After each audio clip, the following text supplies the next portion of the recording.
자, 여러분들 반갑습니다. 강산입니다. 자, 오늘 고려아연 보도록 할게요. 자, 오랜만에 영상 찍는데 그동안 좀 시간이 없어가지고 영상을 못 올렸습니다. 자, 오늘부터는 꾸준하게 올릴 테니까요. 좋아요, 구독 많이 해주시기 바랍니다. 여러분들이 좋아요, 구독을 많이 해주셔야지 여러 종목들을 짚어드릴 수 있고 또 정보도 드릴 수가 있어요. 자, 고려아연 보도록 하시면 고려아연은 내용이 너무 길어가지고 한 방에 좀 정리를 해드릴게요. 왜냐하면 이게 어느 정도 좀 일단락되는 분위기이긴 하지만 여러분들 이런 사례들을 아셔야지 다음 투자할 때 어려움을 안 당해요. 투자 공부하는 이유가 뭡니까? 이게 다 사례들을 공부해서 원래 사례라는 게 이렇게 개별적으로 들어가면 좀 내용들이 틀리지만 하나를 관통하는 이 줄기는 같은 거거든요. 그러니까 여기에서 배워서 어차피 경영권 분쟁은 언제나 일어날 수 있고 거기에 따라 여러분들 차익을 얻을 수 있는 기회는 언제든지 있습니다. 그렇기 때문에 고려아연은 어느 정도 보실 필요가 있어요. 그리고 소위 뭐 기관 산업이라고 얘기되고 있죠. 그만큼 큰 기업이기 때문에 어떤 일이 벌어졌는지 여기서 뭘 얻을 수가 있는지 이 부분 살펴보도록 할 테니까요. 좋아요, 구독 부탁드립니다. 자, 고려아연 같은 경우는 지금 71만 원이에요. 자, 고려아연의 주가는 이 모양인데, 자, 요거 살펴보기 전에 일단 고려아연이 무슨 회사인지 일단 보시기로 할게요. 자, 고려아연은 비철 금속 제련 회사입니다. 아연과 그다음에 연을 생산 및 판매를 주 업으로 하고 있고요. 기타 금, 은, 동, 황산 이런 것들을 제련해서 만들고 있어요. 자, 여기서 거의 매출 대부분이 발생하고 있는데, 자, 비철 금속은 여러분들 좀 아셔야 될 게 중요성이 계속 강조되고 있습니다. 왜 강조되고 있냐 하면 여러분들이 생각하는 2차 전지나 아니면 요새 HBM이라고 고대역폭 메모리 뭐 요런 것들이나 소위 4차 산업이라고 얘기하는 저는 인정하진 않지만 어쨌건 4차 산업이라고 인정하는 모든 핵심 분야에서 비철금속이 쓰임새가 굉장히 다양하게 커지고 있거든요. 예를 들면 2차 전지 리튬 이온 배터리라고 보통 얘기를 하는데 요것도 이제 니켈 함량 리튬만 주목받다가 니켈 함량을 얼마나 함유량을 높이냐에 따라서 하이니켈 그러니까 리튬 자체의 에너지 효율을 높이는 요런 고효율 배터리를 만들 수 있는 재료로 쓰이거든요. 그러니까 요런 식으로 비철금속 같은 경우들이 요새 많이 주목받고 있어서 고려 산업이 소위 뭐 기간 산업이라고 불릴 정도로 사업 규모가 커졌습니다. 특히 아연 같은 경우는 세계 1위예요. 생산 규모 공장이 근전으로 커지고 있고 자 매출 정도 보시면은 좀 이거 어려울 수 있는데 아까 말씀드렸던 아연, 영, 금, 은, 동 이렇게 나오고 있는데 매출은 그런데 요 분야가 얼마든지 더 넓혀질 수 있다는 게 성장성의 장점이고 그 다음에 요거는 여러분들이 아셔야 될 게 규모의 경제라해서 규모가 얼마나 커지냐에 따라서 점유율을 장악을 합니다. 그러니까 규모가 곧 경쟁력이에요. 근데 이게 한 방에 따라올 수 있냐? 그럴 수가 없는 게 이게 블루 산업이 아니잖아요. 블루치 산업. 여러분들 이렇게 블루오션 시장이 있고 레드오션 시장이 있고 보통 그 중간 단계 시장이 있다 그러면 이건 보통 레드오션 시장에 속하는 기업들이라 그만큼의 투자를 해서 요걸 잡겠다 하는 기업들이 일단 없어요. 어려워요. 그리고 한번 이렇게 점유율이 구축이 되면 요거를 생산하는 라인 쪽에서도 수요를 하는데 공급이 일정치 않은 요 상황을 바라지 않기 때문에 한 번 뚫린 매출처는 웬만해서는 바꾸지 않습니다. 그렇기 때문에 들어가기도 힘들어요. 그렇기 때문에 고려아연이 필요가 있는 거고 고려아연에 주목할 점은 매출이 2024년 예상치는 11조인데 영업이익은 한 1조 정도, 당기순이익은 당연히 좀 줄어들겠죠, 당연히. 그래도 영업이익이 중요한 거니까 영업이익이 1조 정도를 내는 회사라는 거예요. 보시면 거의. 뭐 작년에는 다 안 좋았죠. 작년엔 뭐 말할 것도 없이 뭐 삼성전자도 뭐 10분의 1 토막 났는데요. 그만큼 주가가 이 기업의 사업성을 따라가지 못할 정도로 괜찮은 회사였어요. 그런데 주가 모양은 어떻게 됐었냐? 이걸 장기간으로 넓혀보면 2020년부터 36만 원까지 갔었는데 이거 제외하고 그냥 대강의 폭을 치면 60만 원에서 40만 원 그 사이 거의 왔다 갔다 했어요. 많게 잡아서도 65만 원. 그런데 요거 2023년 거의 2년치죠? 왜냐면 지금 9월 달이 거의 끝나가고 있기 때문에 2년 동안 본다 그러면 기껏해야 최고가가 60만 원이고 그 아래가가 45만 원. 요게 그러니까 45만 원에서 60만 원 사이를 계속 왔다 갔다 했다고요.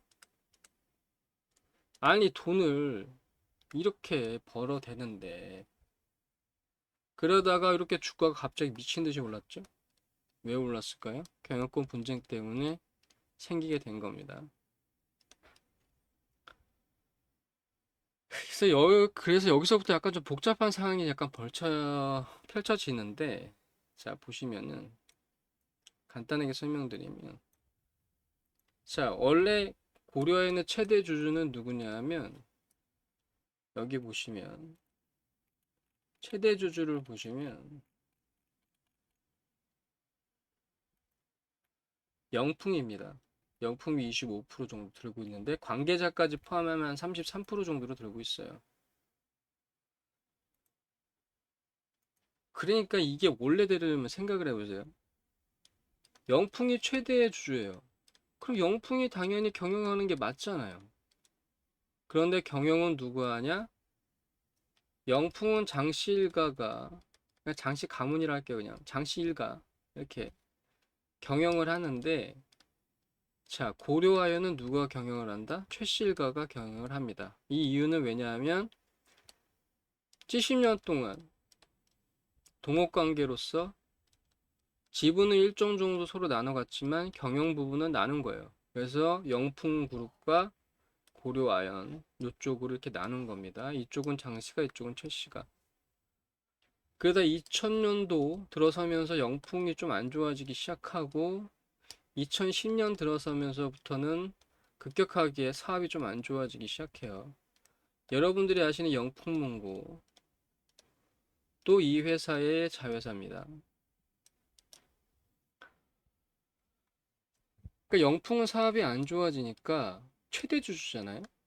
그러니까 여기에다가 고려아연은 이때부터 돈을 굉장히 잘 벌거든요. 2010년 이후 넘어가서부터 돈을 굉장히 잘 법니다. 그래서 2020년 넘어서가면서부터는 아주 잘 벌기 시작해요. 게다가 2022년에는 무슨 게 있었습니까? 2차 전지 얘기가 있었죠. 거기에 따라서 요게 관련된 기업들이 계속 우후죽순 나오면서 비철금속에 대한 중요성이 더 올라가면서 고려하여는 돈을 더 잘 벌게 되죠. 작년에 수익이 급감했던 건 이유가 있는데 이건 좀 민감한 얘기인데 뭐 웬만한 분들은 다 아시랴 믿어요. 왜 그렇게 됐는지. 이건 논외로 치고. 그러다 보니까 영풍에서는 고려아연한테 뭘 주장하냐. 배당을 많이 좀 요구를 합니다. 왜? 안 좋아지니까 사업이 계속. 근데 고려아연 측에서 반대하죠. 요거 주총에서 붙었는데 패합니다. 요거. 그러고 나서 2022년부터 본격적으로 경영권 분쟁이 시작돼요. 그래서 고려아연이 이때부터 뭘 했느냐? 약간 1대 괜찮았고 2대 괜찮았는데 3대 때부터 이게 벌어진 일인데 취임하면서 뭘 하냐? 삼자배정 유상증자부터 시작해서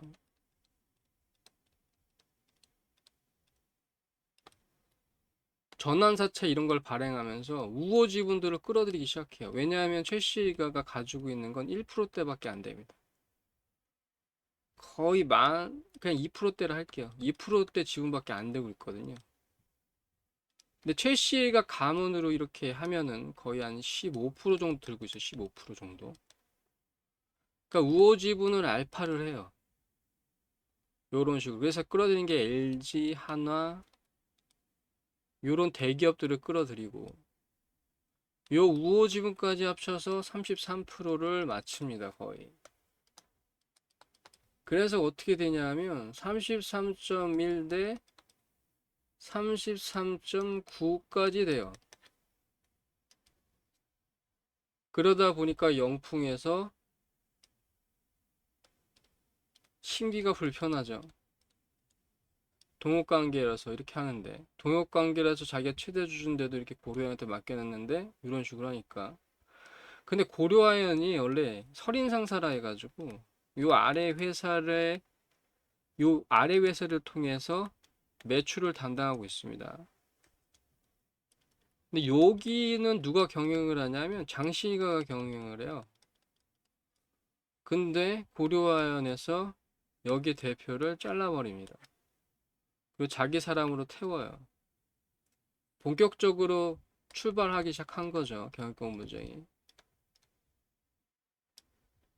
그러니까 영풍은 밋밋해서 지분 사들이고 고려아연도 이렇게 하고 이런 식으로 갔는데 결론적으로 영풍이 완전히 칼을 빼든 겁니다.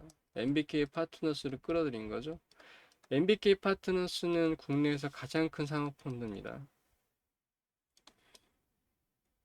지금 영풍 관련돼서 끌어들인 자금만 해도 한 10조 정도 된다고 해요. 그래서 여기에 공개 매수를 때립니다.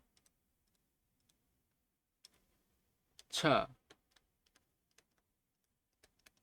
공개 매수는 7에서 한 10% 정도로 예상하고 있는데 요 정도만 확보한다고 하면 경영권, 그러니까 지분 절반을 가져와서 경영권 확보가 충분히 가능하다고 생각이 되는 거죠. 근데 영풍은 이거 이긴다 해도 남는 게 없는 게 경영권을 이쪽으로 넘겼어요. 물론 이게 사모은 지분에 대해서 나중에 절반씩 나눠갈 때 한 주를 MBK가 더 가져가는 건데 이 한 주에 대한 콜옵션을 영풍한테 주긴 했지만 여러분들 생각해 보세요. 이게 영풍이 지금 사업이 잘 됩니까? 잘 안 되죠. 그럼 한 주의 가격, 한 주가 곧 한 주의 가격입니까? 이게 지금? 아니거든요. 자, 경영권이 어차피 이쪽으로 넘기는 거라 최후의 승자는 이쪽이에요. 만약에 이쪽으로 이긴다 그러면. 이런 상황이 벌어진 겁니다. 그리고 나서 공개 매수를 했는데 공개 매수 가격대는 66만 원. 제가 그래서 이거 66만 원이 말도 안 되는 가격이라 했고 요것 때문에 복잡해질 거라고 얘기를 했는데 정확히 복잡해졌죠. 이게. 왜? 반응을 안 해요. 66만 원. 장난치는 것도 아니고 지금 71만 원이잖아요. 71만 원. 물론 그 전에 55만 원대였으니까 66만 원이면 20% 정도 붙여준 거죠. 그런데 생각을 해보시면 자, 이거 상장기업 보실게요. 이거 14조잖아요. 그죠? 71만 원이잖아요. 그럼 여기 30% 빠진다고 봐야 되죠. 30%. 그럼 4조 이상 빠진다고 봐야 되죠. 그럼 55만 원일 때 이거 시가총액이 10조였어요. 10조. 근데 보실게요. 자산에서 부채 뺀 요거 자본 총계가 얼마죠? 10조입니다. 10조예요. 66만 원이 이게 가당합니까, 이게? 예? 1년에 1조씩 벌어들이는데? 그러니까 이렇게까지, 그러니까 두 가지 잘못이 있어요. 둘 다 지금 좀 그런데, 고려아연은 돈을 벌면요, 어느 정도 주주 가치를 좀 재고를 했으면 애초에 이 소액 지분 자체가 20%가 있기 때문에 이쪽에서 끌어들일 수 있어요, 표를 충분히. 그런데 20년부터 요거는 40만 원에서 60만 원 박스권으로 왔다 갔다 했단 말입니다, 이게. 표를 들어줄래야 들어줄 수가 없어요. 차라리 이 기회에 나가겠다고 생각하는 사람들이 많지. 그래도 66만 원은 아니잖아요, 솔직히 인간적으로 공개매수. 이게. 또 질에 따르는 또 기간 산업이라, 기간 산업이라는 게 뭡니까? 필수 산업이란 얘기잖아요, 나라에. 요 잘못이 있는 거고. 이 영풍과 M이 주장하는 건 뭐냐 면 주주가치 재고예요. 근데 이게 66만 원이 무슨 주주가치 재고입니까? 주주가치 재고가 아니지.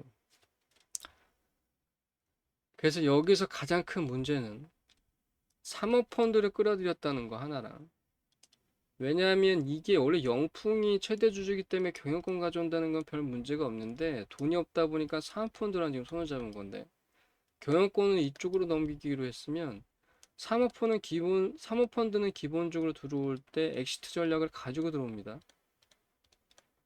그리고 사모펀드 요거 지금 2조 원가량에서 지금 좀 늘어나긴 했는데 1.5배 늘어났어요. 그러니까 어차피 늘어날 거 왜 이렇게 후려쳤는지 모르겠는데,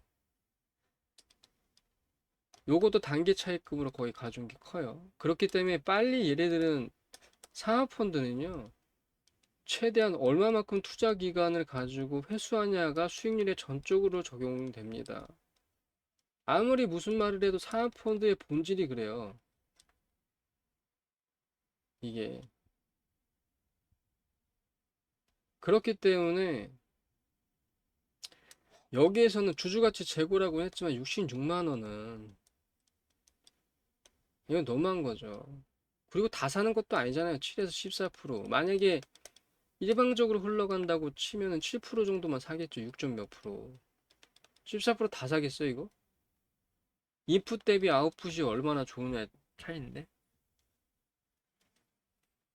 그러니까 요 상황이 이렇게 벌어지고 있는 겁니다. 그러니까 고려아연 측에서 기자회견을 했는데, 그러니까 이것도 어느 정도 로드맵을 그려줬어야 돼요. 왜냐하면 지금 최씨일가가 가지고 있는 지분이 15%밖에 안 되는데 우호 지분 속한다 하더라도 이게 33%로 겨우 맞춰놓은 건데, 우호 지분이 진짜로 우호 지분이냐? 아니 여기서 돈을 더 태우려고 해도, 그죠? 공개매수 가격으로 해서 돈을 더 태우려고 해도 얘네들은 엑시트가 없어요. 그럼 고려인에서 뭔가를 약속해 줘야 돼요. 근데 그걸 해주겠냐 말이죠. 일정주의 로드맵이 하나도 안 나오고 이게 감정호소로만 하니까 이게 어차피 쩐해 전쟁인데, 그러니까 기울기는 많이 이렇게 기울었죠. 그런데 가격대를 66만 원으로 쳐버리니까 혼란이 많다 보니까 결심을 하죠. 75만 원을 올리겠다. 이렇게 되면 얘기가 완전히 또 틀려져요. 가격 차이는 별로 아니지만 75만 때면 얘기가 틀려집니다. 그래서 제가 처음에 주장했던, 이거 80만 원을 애초에 했으면, 예를 들어 100만 원이라 했으면 아무런 문제가 안 돼요, 이거.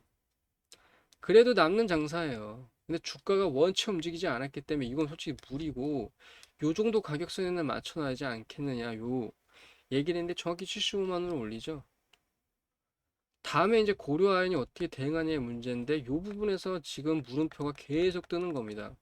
그러니까 이쪽 편으로 흘러가기 시작하는 거예요. 일방적인 사이드로. 근데 문제는 뭐냐면, 이렇게 되면은 이 가격대가 있잖아요. 공개 매수 가격대가 75만 원.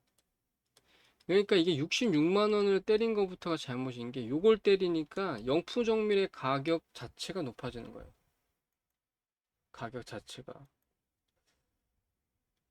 영풍정밀이. 왜냐하면 영풍정밀이 고려아연에 대해서 1점 몇 4% 정도의 지분을 가지고 있거든요. 요거조차도 귀해진 겁니다. 왜냐하면 애초에 살려는 금액 자체가 적으니까. 그런데 영풍정밀은 요거 지분권을 다 가져오려면 과반수 이상을 가져와야 되기 때문에 애초에 공개 매수 되면 거의 다 살 수 있는 가능성이 높아져요. 그렇기 때문에 이건 25,000원에 거의 수렴하는 겁니다. 여기 보시면 수렴하죠? 그런데 고려아연 같은 경우는 75만 원에도 75만 원이 될 수 없는 게 75만 원에 다 사줄 거냐고요? 아니잖아요. 그러면 이거 공개 매수 끝나는 순간 가격 되돌림 될 건데 75만 원이 되겠냐 말이죠. 그러면 이게 지금 고려아연 측에서 넘어간 건데 그럼 고려아연은 여기에 대한 전의 전쟁이기 때문에 뭔가에 이 자금에 대한 이 로드맵 정도는 나왔을 텐데 그게 안 나오니까 이게 물음표가 완전히 된 거고 이쪽으로 사이드로 흘러가다 보니까 가격은 탄력을 더 안 받는 거예요. 고려 아연이 좋은 회사인 건 맞죠. 이익도 잘 내고 자산 가치에 비해서 저평가도 돼 있고. 그럼 뭐 합니까? 어차피 시장 자체가 박스권으로 흘러가고 있는 시장인데. 박스권으로 시장이 흘러가고 있는 데다가 재가치를 못 받고 있는 전 세계에서 하위권에 속해 있는 전 세계 200등을 뽑으면 주식 상승률 거의 이 마지막 10등 안쪽에 드는 나라가 국가부도 이에 처해 있는 나라보다도 주가 상승률이 안 되는 예적금보다도 수익률이 안 되는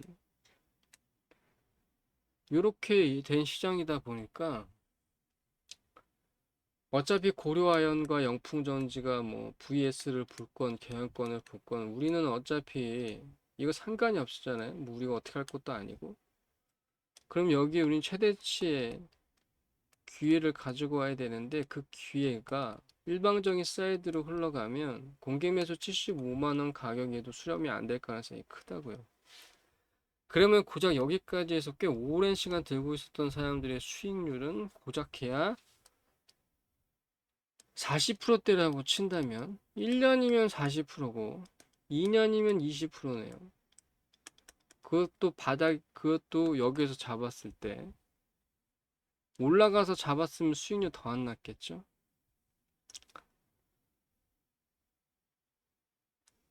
그러니까 좀 안타까울 뿐이에요. 어차피 이 가격대도 이렇게 높은 가격대가 아닌데 지금 금강원 참가하고 있고 여기는 뭐 적대적 M&A다 시작했다부터 여기는 아니다 주주가치 재고다 중국 기업에 판다는 거 엉터리 얘기다 뭐 별의별 얘기가 다 여기 VS로 붙고 있어요. 고려아연 측의 이제 문제인 건데 고려아연이 공개 매수 가격을 과연 할 수 있느냐 뭐 얼마의 가격을 때려줄 거냐 요거에 따라서 요거의 황방은 틀려질 겁니다. 길게 설명했지만 나머지 다 때려치고 좀 제 가치를 받고 팔았으면 좋겠어요. 이 생각은. 왜냐하면 꼭 공개 매수 가격들만 요새 들어서 아주 막 두산부터 시작해가지고 신성통상 뭐 이런 회사들 D로 하겠습니다. DS 이런 회사들 부터 시작해가지고 너무 많은 거야 너무 주주가 최대 주주가 주인이 아닙니다. 최대 주주를 오너라고 쓰는 나라는 국내밖에 없어요. 해외에서는 최대 주주를 누가 오너라 씁니까?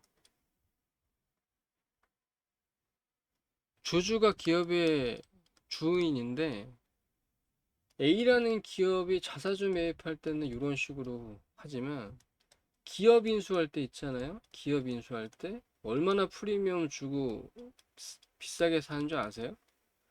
국내 기업은 솔직히 후려칠 수 있지만 해외 기업 같은 경우는 엄청난 돈을 들여주는데 프리미엄 엄청 붙여서 줘요. 경영권 인수라는 게 M&A랑 뭐가 틀립니까? 똑같은 말이지. 국내에서는 더더욱.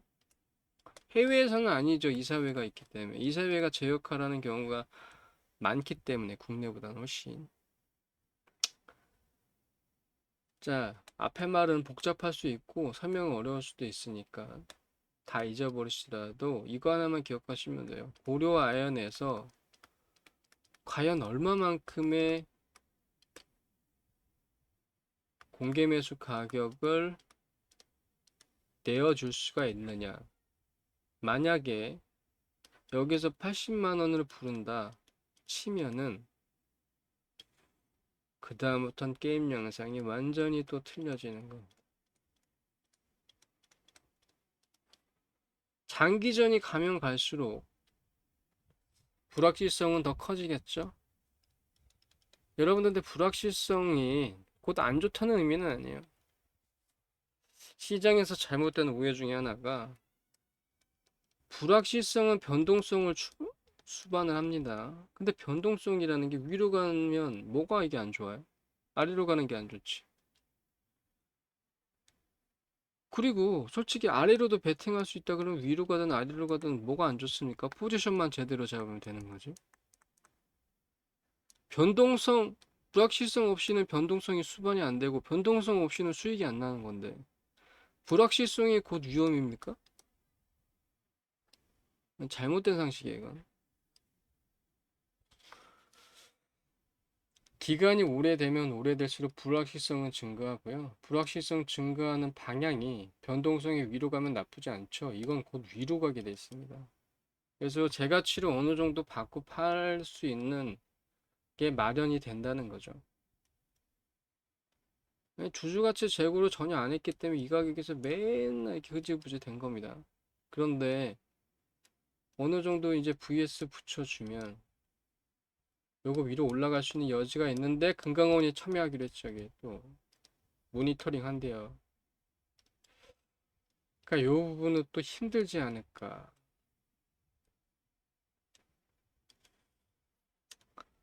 한마디로 말해서 이거 추세적으로 지금 일정 정도 범위에서 움직이고 있는데 하락 추세로 접어드는 순간 여러분들은 파셔야 됩니다. 최소 지지선이 어딘지는 뭐 말씀 안 드려도 아시겠죠. 이 아래로 뚫고 내려가는데 그 폭이 있어요.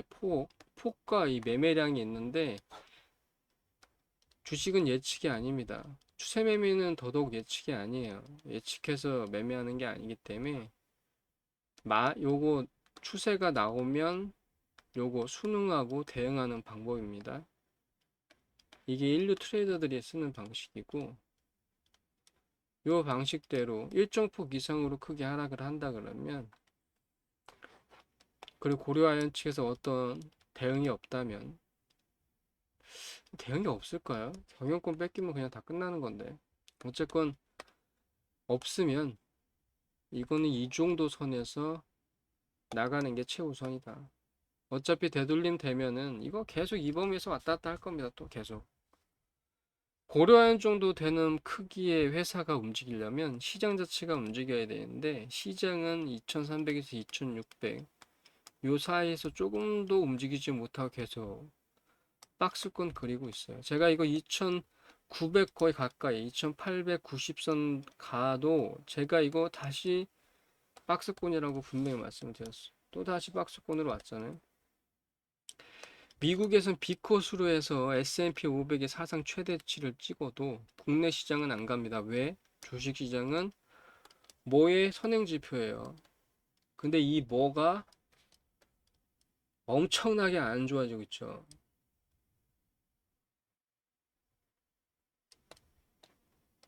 정말 말도 안 되는 걸 해서 엄청나게 안 좋아지고 있습니다. 뭐 주식시장이 이 정도라도 움직이는 건 다행인데 이거는 솔직히 공매도 제한이 커요. 이거 공매도 제한 내년에 뭐 풀 거라고 하는데 이거 못 풀 거라 봅니다. 이거 풀면은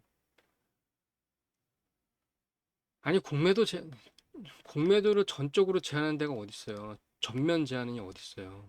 그런 나라가 어디 있어요? 그럼 미국은 망했어야죠. 미국은 공매도가 미국은 무차입이에요. 미국은 뭐 현물만 치는 게 아닙니다. 선물 치고 옵션 치고 다 쳐요. 공매도로. 할 수 있을 만큼 한다고요. 그리고 미국은 상한가도 없어요. 그럼 미국은 망했어야죠. 공매도 때문에 주식이 안 간다 그러면. 선진국 다 올랐지만 팬데믹 이후, 엔데믹 이후 다 제자리 찾고 더 사상 최고가 몇 번이나 찍으면서 올라갔지만 공매도 없는 나라가 어디 있습니까? 다 있지. 그러니까 우리는 올라가는 데만 배팅을 하니까는 죽어라고 합니다. 그런데 잘못된 투자 방식이 되면은 어느 정도 공매도 요것 때문이라도 요런 짓을 잘 못해요. 그런 게 있기 때문에. 그리고 요게 없으면요 선진국 지수에 편입이 안 돼. 선진국 지수에 편입이 안 되면 막대한 돈 자체가 들어올 수 없기 때문에 시장 자체가 갈 수가 없어요. 요런 제도적인 문제뿐만 아니라 아까 말씀드렸던 이 뭐의 선행 지표가 주가 지수이기 때문에 이 박스권 시장 유지될 거라. 여기에서 만약에 10월 4일까지인데 어떤 특별한 뭔가가 없다면 요 정도에서 이건 나오는 게 어차피 여기 되돌림 될 거라서 최선의 선택이긴 합니다. 고려한 측이 어떤 입장을 내놓을 건가, 그 다음에 추세 변화로 과연 일정 정도에서 움직이는 이 폭을 깨고 위로 갈 것인가 아래쪽으로 갈 것인가에 따라서 여러분들은 투자 방향을 정하시면 되겠어요. 이게 최선책이다. 어쩔 수 없지만. 자, 여기까지 하겠습니다. 좋아요, 구독 많이 해주시고요. 자, 시장에 이슈되는 종목들은 이제부터 꾸준히 좀 올릴 테니까 좋아요, 구독 많이 해주세요. 그래야지 영상을 여러분들한테 많이 올려드릴 수 있습니다. 자, 여기까지 하겠습니다. 강산이었습니다.